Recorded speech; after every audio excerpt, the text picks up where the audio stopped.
Comrade Govind पानसरेंच्या Shivaji कोण होता पुस्तकावरून प्रकाशकाला धमकी देणारे आमदार संजय गायकवाड यांची चांगलीच कोंडी झाली।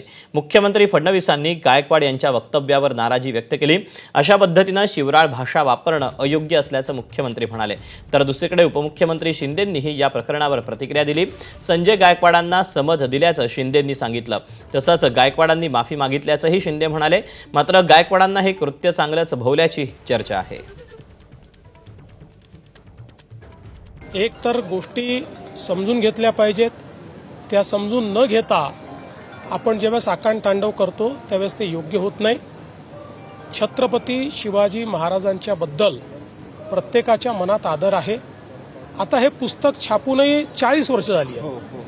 आता 40 वर्षानंतर अशा पद्धतीनं एखादा इश्यू तयार करणं हे कितपत योग्य आहे याचा विचार केला पाहिजे। आणि विशेषतः अशा पद्धतीनं शिवराळ भाषा वापरणं हे काही मला योग्य वाटत नाही। मला असं वाटतं की निश्चितपणे माननीय उपमुख्यमंत्री एकनाथरावजी शिंदे साहेब त्यांना योग्य ती समज देतील। संजय गायकवाडनं समज दिली आणि त्यांनी माफी मागितलेली आहे। संजय गायकवाडनं समज दिली आणि त्यांनी माफी मागितलेली आहे। आमदार संजय गायकवाड यांनी फोन करून शिवीगाळ आणि धमकी दिल्यानंतर प्रकाशक प्रशांत आंबी आणि डाव्या चळवळीतील कार्यकर्त्यांनी कोल्हापुरात अप्पर पोलीस अधीक्षकांची भेट घेतली। मात्र त्यांनी प्रतिसाद दिला नसल्याचं प्रशांत आंबी यांनी म्हटलंय। राजारामपुरी पोलिसांनी आमदार संजय गायकवाड यांच्या विरोधात अदखलपात्र गुन्हा दाखल केल्यानं आमची फसवणूक झाल्याचं प्रशांत आंबी म्हणाले। त्यामुळे 28 एप्रिलला संजय गायकवाडांच्या विरोधात त्यांच्या घरावर मोर्चा काढणार असल्याचा इशाराही प्रकाश आंबी यांनी दिला आहे।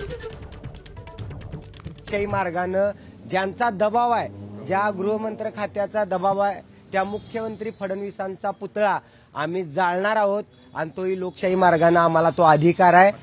आणि 28 तारखेला भारतीय कम्युनिस्ट पक्ष तसेच सर्व पुरोगामी डावे पक्ष संघटना या आणि शिवप्रेमी या सगळ्यांच्या वतीने ज्यांनी मला जीभ हसडण्याची भाषा केली होती, ज्यांनी मला जीवे मारण्याची धमकी दिली होती, जे मला घरात घुसून कोल्हापुरात मारणार होते, ते काय आले नाहीत। आम्हीच त्यांच्या घराच्या बाहेर जाऊन त्यांच्या घरावर मोर्चा काढणार आहोत।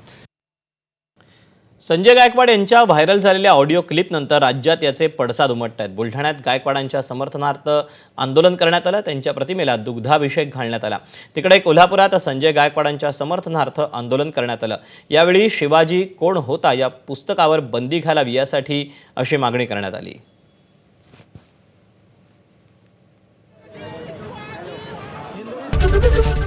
एबीपी माझा, उघडा डोळे बघा नीट।